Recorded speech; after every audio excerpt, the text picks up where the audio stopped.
Hi everyone, this is Bailee Adams, and today we're going to take a look at melodrama and stock characters, specifically diving into female roles in melodrama throughout history.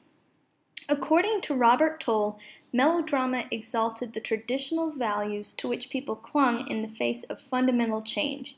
An ideal statement of the way life ought to be, melodrama made evil and corruption easy to identify and solutions easy to find. It made heroes of common, simple people, and it made virtue and the virtuous triumph. Brockett points out that melodrama places an emphasis on virtue, which is displayed by stock characters or characters with stereotypical personality traits. Melodrama places an emphasis on emotional appeal rather than deep characterization, which would explain why stock characters were used. They were predictable, and according to the playwright of Octoroon, Brandon Jacobs Jenkins, stock characters appear over and over again in stories. These characters include a hero, a heroine, a villain's accomplice, a faithful servant, and a maidservant. The hero can be described as handsome, manly, and moral. He believes in justice, although he does not always follow societal rules. The heroine, who we'll be focusing on today, is moral, innocent, visually appealing, and sometimes in need of saving. She might be described as a damsel in distress, in other words, a passive heroine, such as Snow White from Snow White and the Seven Dwarfs, or she might be a more active heroine, such as Belle from Beauty and the Beast, a little bit more feisty. The villain is clearly evil and corrupt and tries to interfere with the hero's goal. The villain's accomplice serves as a bit of comic relief, and the faithful servant also serves as comic relief but helps the hero in the end. The maidservant essentially serves as a flirty counterpart to the faithful servant. Devin Kirk at the University of Virginia places melodrama in history and states that melodrama gave Americans an outlet to examine social issues as well as to hold on to traditional and moral values they felt were threatened during the Civil War. According to Elaine Aston and Ian Clark, authors of the article The Dangerous Woman of Melvillian Melodrama, Frederick and Walter Melville altered melodrama in terms of the roles of women. The Melville brothers were playwrights and used 19th century melodramatic traditions, but they exploited these traditions in favor of the villainess, who was typically characterized as a dangerous woman. This woman was the lead and often used her powers over others for her own selfish gain. This movement coincided with the new woman figure in Ibsen's A Doll's House.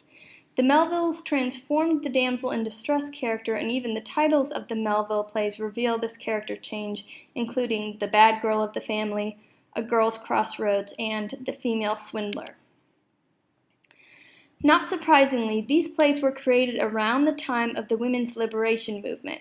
The Melville brothers also redefined the way the women looked in melodramas. Previously, the heroines in melodramas appeared frail or fragile, likely to appear in need of saving by the hero, the damsel in distress. In the work of the Melville brothers, the villainous role was given to a woman with a powerful physique.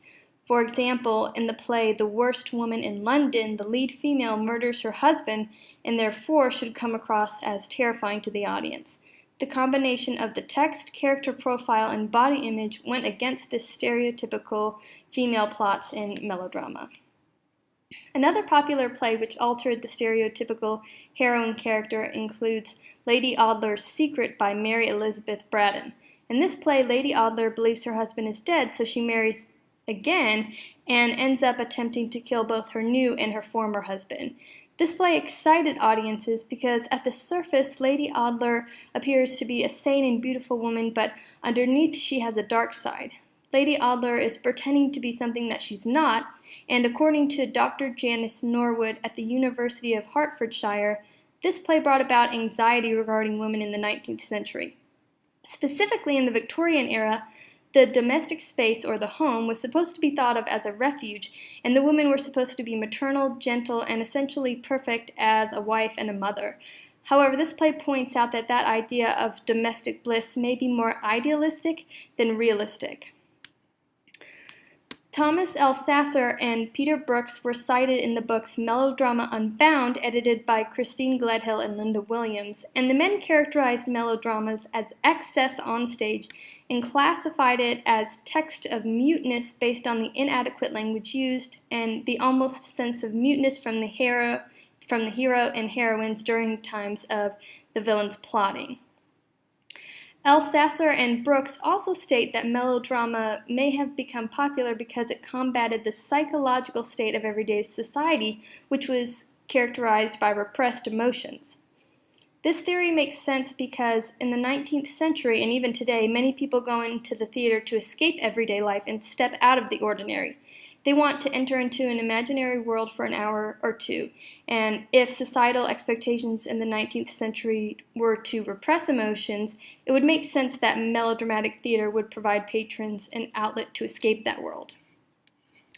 According to Melodrama Unbound, melodrama places considerable strain on actors as their innermost psychology must be portrayed outwardly.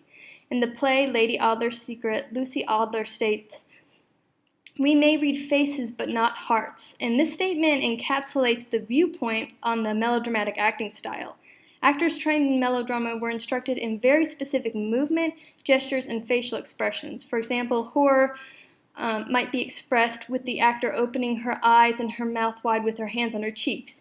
Anger was displayed with clenched fist and puffed cheeks, while love was expressed with one hand on the heart and one hand gesturing with an open palm towards his or her loved one. Nowadays, this acting style might be referred to as indication and is actually frowned upon in many theaters. According to Professor Jim Davis at the University of Warwick, melodrama is a vital style in terms of our theatrical history, and one shouldn't be so quick as to judge it as exaggerated or excessive. In the 19th century, the theaters were extremely large, and sometimes the actors were performing to 3,000 to 4,000 audience members. Therefore, they relied on clear gesturing and strong vocal delivery. If they were in a black box theater, obviously the acting style would be very different. But judging melodrama as excessive solely based on the unique acting style is unfair unless one considers the time period and the theater setting, in other words, the theater building. So, to sum up, the vast majority of melodramas in the 19th century used stereotypical stock characters to demonstrate virtue. Many playwrights altered the heroine character and created darker and emotionally deeper stories because of it. The acting style for melodrama can sometimes be characterized as exaggerated, but it is important to consider the time period and the theater building when analyzing the style of various actors.